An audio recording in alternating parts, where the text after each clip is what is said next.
NDTV में रहें या न रहें, लेकिन हिंदुस्तान की आवाम के दिलों में तब भी थे, अब भी हैं और आगे भी रवीश ही रहेंगे। गम मेरे साथ साथ बहुत दूर तलक गए, गम मेरे साथ साथ बहुत दूर तलक गए, मुझ में थकन न पाए तो वो बेचारे थक गए। रवीश कुमार जी ने इस्तीफा दे दिया है और गोदी मीडिया व्यक्ति विशेष की चरण पादुका करने वाले एंकर खुशियां मना। जाने माने पत्रकार रवीश कुमार के एनडीटीवी से इस्तीफा देने के बाद सोशल मीडिया पर भी अजीब सी हलचल मची हुई है। देश का शायद ही कोई ऐसा शहर हो, कोई ऐसी गली मोहल्ला या गांव हो जहां रवीश को चाहने वाले ना हों। उत्तर प्रदेश का ऐतिहासिक शहर जौनपुर, जहां से हम हैं, वहां के लोग कैसे देखते हैं रवीश के इस्तीफे को। अलग अलग वर्गों के लोगों से हम उनकी राय जानेंगे कि आखिर इस इस्तीफे को वे किस नज़रिए से देखते हैं। और हाँ, आपसे ये गुजारिश कि सबकी राय सुनने के बाद आपकी क्या राय है उसे हमें कमेंट बॉक्स में ज़रूर बताइएगा। कि एनडीटीवी में रहें या न रहें, लेकिन हिंदुस्तान की आवाम के दिलों में तब भी थे, अब भी हैं और आगे भी रवीश ही रहेंगे। देखिए, वो दौर जो पत्रकारिता का स्वर्णिम काल तो हम समझते हैं रहा है, काल चक्र के साथ परिवर्तित हुआ है। और पत्रकारिता तभी तक पत्रकारिता थी जब तक पत्रकार स्वतंत्र थे। मालिक का उनके ऊपर किसी तरीके का दबाव नहीं होता था, न कभी पत्रकार की कलम पकड़ी गई। और टीवी पत्रकारिता आने के बाद कभी भी एंकरों की जुबान नहीं पकड़ी गई। जब मालिक कलम पकड़ने लगे और मालिक एंकर की जुबान भी कंट्रोल करने लगे, तो वो पत्रकारिता वही मर गई। और ये चाटुकारिता का दौर है। चाटुकारिता के दौर में पत्रकारिता का जिंदा रहना, दोनों में से एक ही जिंदा रहेगी, या तो चाटुकारिता या तो पत्रकारिता। तो पत्रकारिता का अंत हो गया। और ये एनडीटीवी सरकार और सरकार के चहेतों की आंख की किरकिरी थी। अंतिम जो बाधा थी मीडिया में, मीडिया जगत की, उसे दूर ही करना था। तो पहले पूरे चैनल को खरीदा, फिर रवीश कुमार जैसे पत्रकारों पर भी कीमत लगाने का प्रयास हुआ होगा। हम नहीं कहते कि नहीं हुआ होगा, खरीदने का तो प्रयास हुआ होगा, लेकिन वो नहीं बिके। और या तो बिकना था या हटना था, तो दो में से ऑप्शन तो चुनना ही था आपको। तीसरा कोई विकल्प नहीं, तीसरा अल्टरनेटिव नहीं था। या तो बिक जाइए या हट जाइए या हटा दिए जाइए। तो हटा दिए जाने से अच्छा है हट जाना। और रवीश कुमार ने हिम्मत का काम किया है, हिम्मत का काम किया है और उन्होंने ये दिखाया। हम कहते हैं कि बड़े टीवी चैनल ही आज सोशल मीडिया को स्थापित मीडिया के समानांतर खड़ा होना होगा और सोशल मीडिया को जनता की आवाज़ बनना पड़ेगा। रवीश कुमार जनता की आवाज़ थे, इस देश की आवाम की आवाज़ थे। करोड़ों लोग रवीश को चाहने वाले थे, हैं और रहेंगे। और रवीश कुमार चाहे एनडीटीवी में रहे और चाहे एनडीटीवी में न रहे, रवीश कुमार तो है ना। रवीश कुमार हैं तो पत्रकारिता रहेगी। हम खोज लेंगे। हमारी जरूरत थे रवीश कुमार, उनकी जरूरत एनडीटीवी की जरूरत रहे हों या ना रहे हों। आज जो मालिकान हैं उनकी जरूरत वो हों या ना हो, लेकिन इस देश की आवाम की जरूरत है रवीश कुमार। और जब जिस चीज़ की ज़रूरत होती है लोग तलाश लेते हैं। और हम समझते हैं कि एक क्रांतिकारी कदम है। और रवीश कुमार ने जो उदाहरण पेश किया है, ऐसे तमाम उदाहरण हैं। बिड़ला के अखबार रहे हैं, गोयनका के अखबार रहे हैं और बड़े बड़े पत्रकार रहे हैं, लेकिन जब उनके स्वाभिमान पर चोट हुई है तो उन्होंने स्वतः से अपने को विड्रा किया और पत्रकारिता को जिंदा रखा, उसी परंपरा की कड़ी की। हम समझते हैं कि हैं रवीश कुमार जी भी उसी परंपरा से आते हैं। और ऐसा नहीं है कि पत्रकारिता में सारे लोग चाटुकार हैं। बड़ी भारी फौज है, बड़ी भारी तादाद है पत्रकारों की, जो आज भी अपने चरित्र पर, पत्रकारिता के मूल्यों के लिए सर्वस्व बलिदान करने के लिए तैयार हैं, लेकिन झुकने और डिगने के लिए तैयार नहीं हैं, बिकने के लिए तैयार नहीं हैं। हाँ, नामचीन ब्रांड भले ना हो, वो ब्रांड जो मीडिया घराने हैं जो ब्रांड बना रहे हैं, ब्रांडेड मीडिया है, वो तो नहीं है। लेकिन ब्रांडेड मीडिया से बेहतर मीडिया स्थापित होगी और लोगों की ज़रूरत के हिसाब से होगी, और लोग अपनी ज़रूरत के लिए जब सत्य जानना होगा, जब सत्य जानना होगा जनता को, हमारे जैसे लोगों को सत्य जानना होगा, तो हम सच्चे पत्रकारों को खोज लेंगे। क्या बात। और सत्य उजागर होगा।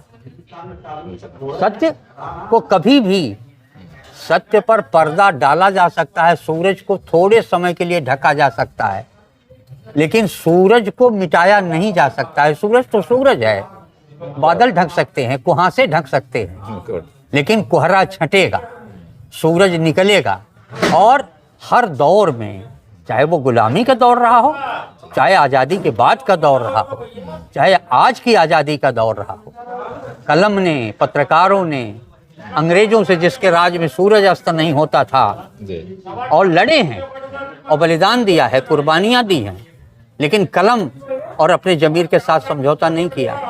वो परंपरा, ये कह देना कि पूरी पत्रकारिता, अब सारे पत्रकार चाटुकार हो गए हैं, ये इंसाफ नहीं है। मूल्यांकन करना पड़ेगा।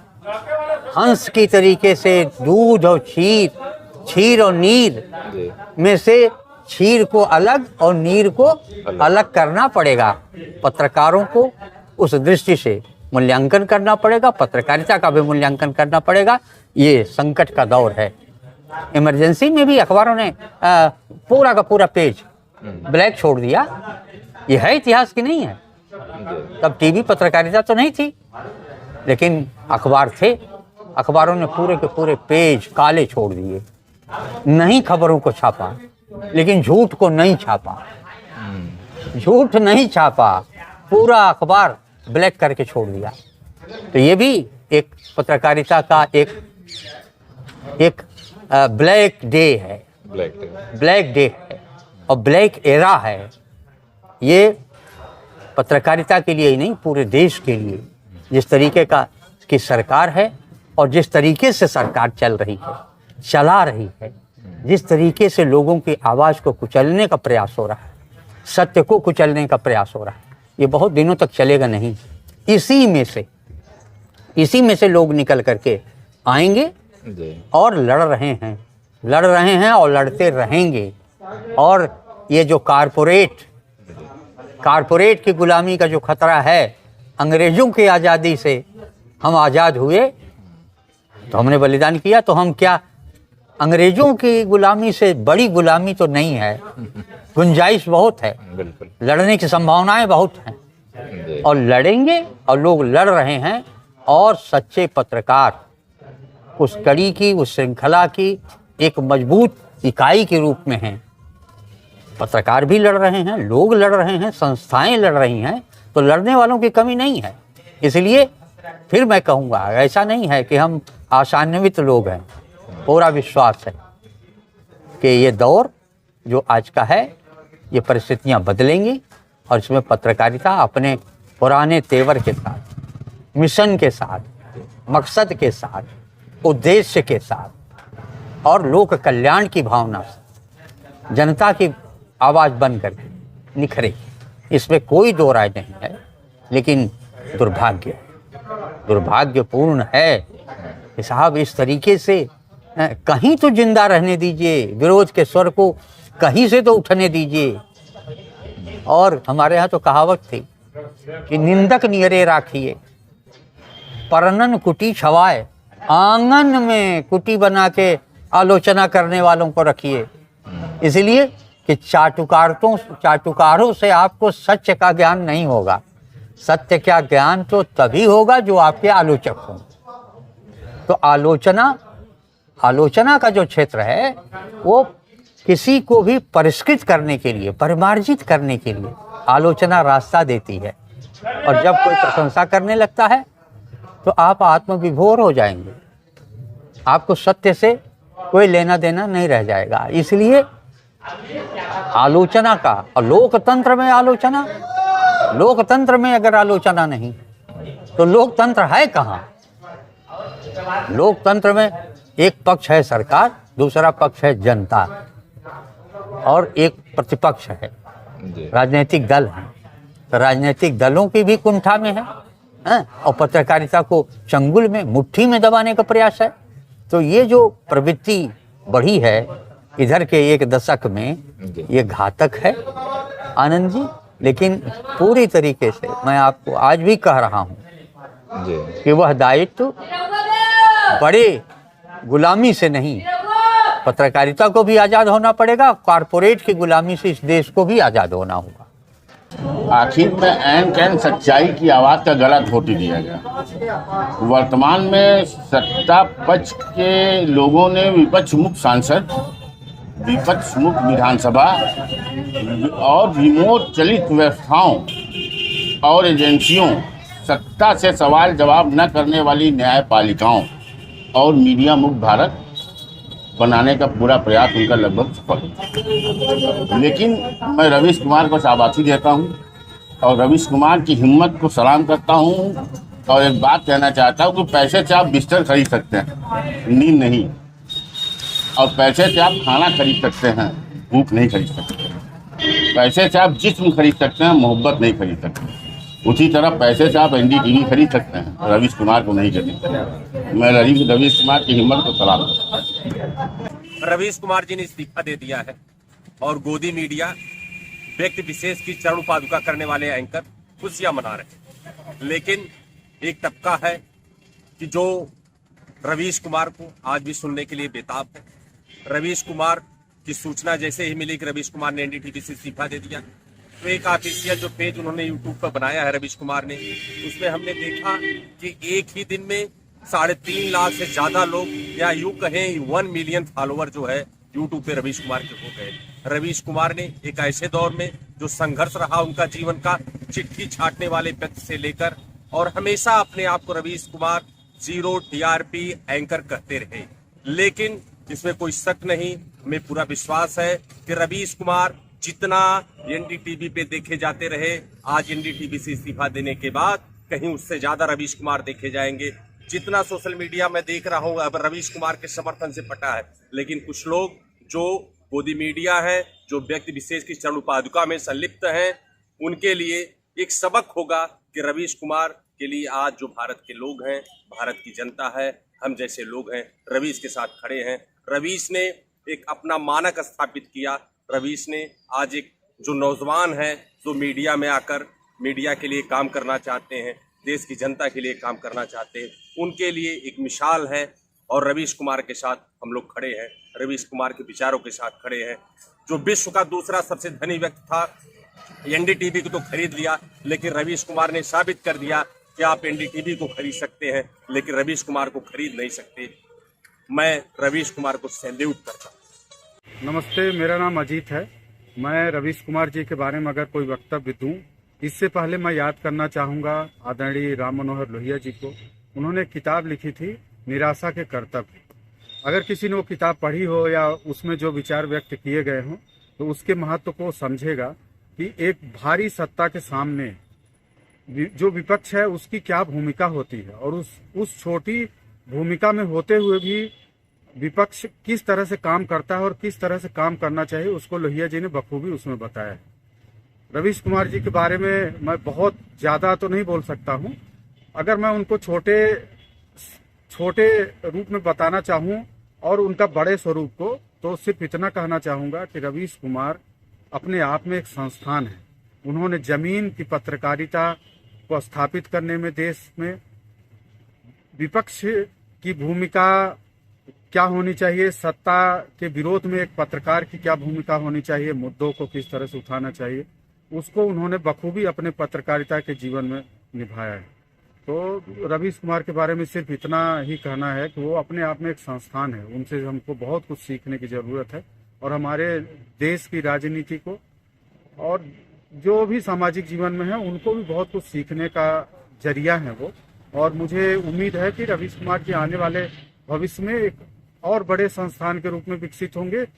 ये अभी फिलहाल के लिए वो एक वेतनभोगी पत्रकार के रूप में उनकी भूमिका को जो बांधने की कोशिश की जा रही है, उससे वो बहुत बड़ी और बहुत ऊंची चीज है। रवीश कुमार जी भारत के अंदर जो पत्रकारिता किया, वाकई वो मिसाल कायम उन्होंने किया। उन्होंने एक बात इस्तीफा देके एक बात साबित कर दिया कि उद्योगपतियों के आगे हम घुटना नहीं टेकेंगे। जो पत्रकारिता, जो वाकया, जो घटना हमारे देश में घटित हो रही है, हम उसी को प्रकाशित करेंगे, उसी को दिखाएंगे। और इस बात का इस्तीफा देके उन्होंने मोहर लगा दिया कि उद्योगपतियों के आगे हम नहीं झुकेंगे। हम रवीश कुमार को जो हम लोग पसंद करते हैं, वो सच बोलते हैं और इसीलिए हम लोग उनको पसंद करते थे। जो इसलिए नहीं पसंद करते रहे कि वो बल्कि मुस्लिम के लिए बोलते रहे या किसी एक धर्म के लिए बोलते रहे, वो सच बात को बोलते रहे हमेशा, और देश, दुनिया, प्रदेश, जिले को वो सच्चाई दिखाते हैं। और जहाँ भी रहेंगे वो जिसमें वो सच्चाई दिखाते रहेंगे, इसीलिए हम लोग उनको पसंद करते हैं। और जो उद्योगपति ने अभी उनका खरीद लिया इंडिया की टीवी, इसलिए उन्होंने इस्तीफा दे दिया, तो वो कहीं और रहेंगे, जहाँ भी रहेंगे वो सच रहेंगे, सच का साथ देंगे। रवीश कुमार जी एनडीटीवी के एक बड़ा नाम मीडिया जगत का, और उनके जाने से मीडिया जगत में जो एक सेकुलरिज्म चेहरा था वो शून्य पे चला आया है। जो उनकी बात शुरू करने से पहले उन्हीं की मैं एक शेर सुनाता हूँ उनके लिए। गम मेरे साथ साथ बहुत दूर तलक गए, गम मेरे साथ साथ बहुत दूर तलक गए, मुझ में थकन न पाए तो वो बेचारे थक गए। गम मेरे साथ साथ बहुत दूर तक गए, मुझ में थकन न पाए तो वो बेचारे थक गए। तो ये उनके ऊपर सटीक बैठता है कि उनको बहुत तोड़ने की कोशिश की गई, लेकिन अपनी सेकुलरिज्म आवाज़ और मीडिया जगत में जिस तरीके से उनकी खनक और जो उनकी शैली थी वो कुछ लोगों को चुभती थी, इसीलिए उनको निकालने का प्रयास होता रहा, उनको खरीदने का प्रयास होता रहा। लेकिन जब नहीं पाए तो किसी न किसी षड्यंत्र के तहत उनको यहाँ तक हुआ कि आज उनको वो छोड़ना पड़ा वो चैनल। लेकिन वो उनकी आवाज़, उनकी खनक पूरे दुनिया में, पूरे हिंदुस्तान में उसी तरह रहेगी। और उन्हीं पे मैं एक शेर से ये बात अपनी ख़त्म करता हूँ कि मैं एक चिराग हूँ, न दीवार है न छत मेरी, मैं एक चिराग हूँ, दीवार है न छत मेरी, हवाएं फिर भी करती हैं मुखालफत मेरी।